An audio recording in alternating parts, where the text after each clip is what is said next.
안녕하십니까, 신주기 목사입니다. 신주기 목사와 함께하는 잠언 묵상, 오늘 78강이 되겠습니다. 오늘 우리에게 주시는 말씀은 잠언 14장 16절에서 18절 말씀입니다. 지혜로운 자는 도리와의 악을 떠나나 어리석은 자는 방자하여 스스로 믿느니라. 노하기를 속히하는 자는 어리석은 일을 행하고 악한 계교를 꾀하는 자는 미움을 받느니라. 어리석은 자는 어리석음으로 기업을 삼아도 슬기로운 자는 지식으로 면류관을 삼느니라. 아멘. 오늘 말씀으로 경건은 on, 죄는 off 라는 제목으로 함께 말씀의 은혜를 받고자 합니다. 입추가 지나갔음에도 불구하고 날씨가 굉장히 덥고 또 열대야로 고생하는 분들이 많은데요. 조금은 지나면은 또 가을이 오지 않겠습니까? 오늘 본문을 가지고 먼저 이 본문을 이해하는 시간을 갖기를 원합니다. 여러분, 16절은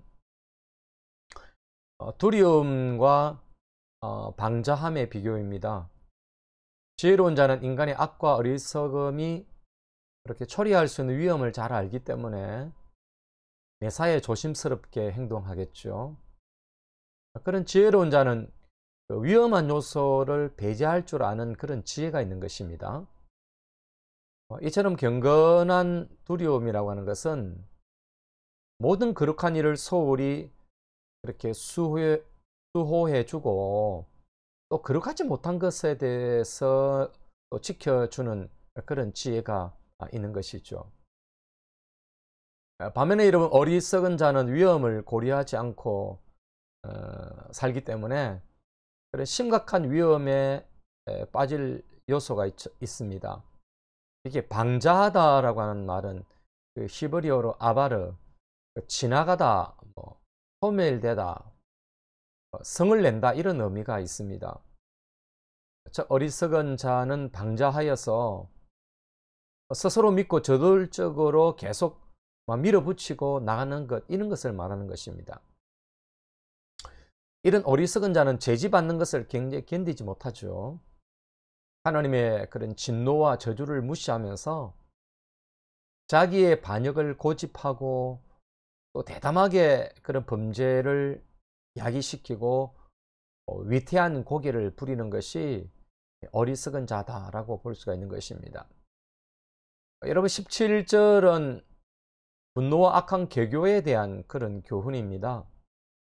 노하기를 속히 하는 사람과 악한 계교를 꾀하는 자는 둘 다 어리석은 그런 사람들이죠. 이런 노하기를 속히 하는 사람은 자기 자신의 그런 감정을 추스리지 못하고 다스리지 못하는 그런 사람 아니겠습니까? 또한 여러분, 악한 계교를 꾀하는 그런 사람도 역시 마찬가지로 감정을 냉정하게 다스리지만 남을 해치는 일을 하게 되는 것입니다. 이런 화를 버럭 내는 사람은 소리를 지르면서 결국 자기 자신과 공동체를 해치는 일을 하게 됩니다. 음모를 꾸미는 사람은 역시 마찬가지로 소리는 안 내지만은 남을 해치고 또 그런 일로 인해서 미움을 받게 되는 것입니다. 어떻게 보면은 전자보다 후자가 더 무서운 존재들이다라는 그런 생각들을 해보게 됩니다. 이런 18절은 어리석은 자는 슬기로운 자의 대조입니다. 이런 어리석은 사람은 그 어리석음을 유산으로 물려받지만은 지혜로운 사람은 그 지혜를 면류관으로 머리에 쓰고 다니는 것입니다. 하나님의 말씀을 무시하는 어리석은 사람은 어리석음을 유산으로 받지 않겠습니까? 그 결과가 마침내 사망에 이르게 된다라고 그렇게 경고하고 있는 것입니다. 하지만 여호와를 경외하는 지혜로운 사람은 그의 지혜가 자랑스러운 면류관이 되는 것입니다. 즉, 스승의 가르침을 잘 받아서 내면화시키며 삶의 모든 영역에 잘 적용하기 때문에 그가 얻은 그런 지식으로 모든 위험을 피하고 참된 위엄과 영광을 얻게 되는 것이지요. 그래서 지혜로운 자의 삶의 결과는 생명에 이르게 되는 것입니다.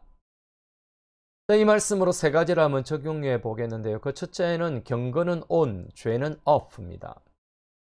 여러분 전기 스위치에 on, off가 있지 않습니까? 여러분 두 스위치 중에 원하는 것 중에 하나를 선택하여서 뭐 누를 수밖에 없지 않겠습니까? 두 개를 동시에 누를 수는 없는 것입니다. 마찬가지로 여러분 여호와를 경외한다면은 여호와를 경외하면서 의를 행하고 악을 행하고 동시에 행할 수는 없는 것입니다. 여러분 진심으로 여호와를 경외하는 그런 지혜로운 자는 악에서 멀어지면서 악을 선택하지 않습니다. 지혜로운 자는 죄의 영역으로부터 멀어지고 들어가려고 하지 않습니다. 그러기에 그리스도인은 악의 고개를 부리지 말아야 하는 것 아니겠습니까? 또 어리석게 저돌적으로 악을 향하여 돌진해서도 안 되는 것입니다. 이제 뭐 몇 년 됐나요? 조유나 그 양의 실종 사건 말이죠. 여러분 그 사건은 빚의 부담을 가진 그의 부모가 자가용을 몰고 바다에 돌진하는 그런 일가족 자살로 결론 지어졌죠. 여러분 참 30대 젊은 그 아빠가 미래에 충분히 빚을 갚을 그런 기회가 얼마나 많이 있을 텐데 말이죠. 그런 순간의 괴로움을 삶의 회피로 꽃도 못 피운 그런 어린 생명과 아내와 함께 그렇게 가족 동반 자살로 그렇게 바다에 돌진해 버린 것입니다. 순간에 욱하는 그런 감정들, 피할 길이 없을 것 같은 그런 마음들이 여러분 참 어리석은 생각 아니겠습니까? 여러분 우리의 삶의 지혜로 말미암은 그런 경건에 대해서는 우리가 항상 on 돼야 됩니다. 그러나 우리가 죄에 대해서는, 세상의 것에 대해서는, 하나님을 경외하는 데 반대가 되어지는 것은 off가 되어야 되는 것입니다. 이 스위치 꺼야 되는 것이죠. 여러분 두 번째는 욱하는 성질을 죽이고 살자라고 하는 겁니다. 여러분 분노 전문가이자 정신과 의사인 로널드, 야 어렵네요. 포트라는 그런 학자가 이런 말 했어요. 욱하는 성질 죽이기, 뭐 그런 책이 있어요. 그의 책에서 그는 행복하고 싶으면은 분노를 조절하라고 그렇게 말합니다. 하나님의 사람들은 성령님의 다스림 속에서 폭발적인 그런 감정을 스스로 통제하여서 멈출 수 있어야 하는 것이지요. 여러분 예수님 믿어도 성질은 안 죽는다는 것은 우리 그렇게 흔히 말하지 않습니까? 구원은 받았는데 성질은 안 죽어진다. 여러분 그 사단의 속임수에 빠져들어가는 그런 말입니다. 성령님은 성질까지도 다스리는 분 아니겠습니까? 성령님은 성질 급한 베드로의 성질을 바꾸셨습니다. 참 제가 존경하는 한 분이 있는데요.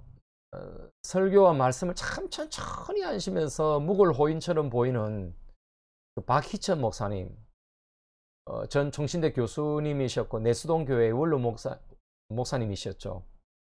그분이 제가 섬기던 교회에 가끔씩 그렇게 집회를 오셨어요. 참 말씀하실 때마다 묵을호인이다. 어떻게 저렇게 천천히 말씀하시면서 기품이 있는가 그런 생각을 해본 적이 있습니다. 그런데 그분이 하루는 그런 간증을 하셨어요. 자기도 젊을 때 굉장히 말도 빠르고 성질도 급했다는 겁니다. 그러다가 어느 전환점이 되는 사건이 있었는데 저희 교단 출신이죠. 그분이 원래 고신교단 그 부산의 남교회라고 하는 그 교회를 섬길 때 어느 날 급하게 그렇게 화를 내는 일이 있었답니다. 그래서 급하게 화를 내면서 성도들에게 큰 실수를 했다는 겁니다. 이후에 이번엔 성질 변화를 기도하면서 성령님으로부터 도움을 그렇게 받으면서 지금처럼 그렇게 변했다는 것입니다. 저는 어릴 때 바닷가 삼천포 아닙니까? 바닷가에 살면서 깨닫는 것 중에 하나가 성질 급한 물고기 종류는 빨리 죽더라는 거예요. 그 낚시 바늘에 껴서 올라오자마자 바로 올라오자마자 죽어버립니다. 여러분, 사람도 성질 급한 사람들이 뭐 다 그렇진 않겠지만은 여러분 빨리 죽을 가능성이 높다는 그런 속설도 있지 않겠습니까? 아무래도 여러분, 아무튼 그 뭐 성질 급한 건 실수가 많고 그래야 되는 거 많죠. 그래서 성질을 죽이고 살아야 되는 겁니다. 특별히 한국 사람들 욱하는 그런 성질 있지 않습니까? 그거 우리 죽여야 됩니다. 교회 안에서도 말이죠. 여러분, 세 번째는 심은 대로 거둔다는 것을 잊지 말자라고 하는 겁니다. 여러분, 갈라디아서 6장 8절의 말씀입니까? 자기 육체를 위하여 심는 자는 육체로부터 썩어질 것을 그렇게 거두고 성령을 위하여 걷는 자는 성령으로부터 영생을 거둔다, 이렇게 말씀하셨습니다. 여러분, 어리석음을 심으면 어리석음을 거두게 되어지고요, 지혜를 심는 자, 성령을 위하여 심는 자는 그런 면류관을 얻게 되죠. 영생을 얻게 되는 것입니다. 우리가 세상에서 무엇을 심느냐에 따라서 하나님의 나라에서 무엇을 거둘지가 결정되지 않겠습니까? 우리가 매일의 삶에서 하늘 면류관 포인트를 따도록 그렇게 노력하면서 살아야 합니다.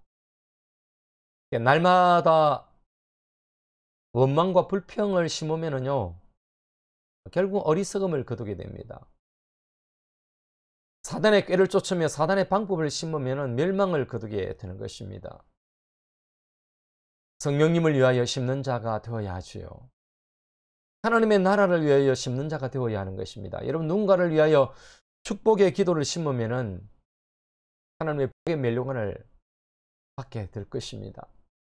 여러분, 내 기도 속에 누군가를 위한 그런 중보의 밭을 얼마나 가꾸고 있습니까? 여러분, 그 밭이 크면 클수록 나를 위한 수확도 크고 많아지지 않겠습니까? 오늘 우리가 무엇을 심어야 하겠습니까? 무엇을 여러분 뿌리고 씨를 뿌리게 되고 그렇게 가꾸어야 되겠습니까? 자, 이런 기도로 마지막을 한번 드려봅니다. 주여, 나의 삶에 경건의 불은 온, 죄의 불은 오프가 되게 해 주소서. 죽어지지 않는 욱하는 성질과 급한 성질을 죽이고 온유한 성품이 되게 하소서. 심은 대로 거둔다고 했는데 선을 심고 성령을 위하여 심는 자가 되게 하시고 의를 위하여 심게 하소서. 아멘. 여러분, 뭐 아직도 무더위가 가시지 않는 이런 여름의 끝자락인데요, 여러분, 욱하는 심령들, 또 여러분 어떤 삶의 궁지에 몰려서 죄를 짓는 그런 일이 없도록 항상 지혜로운 여러분 되시기를 주님의 이름으로 축복합니다. 감사합니다.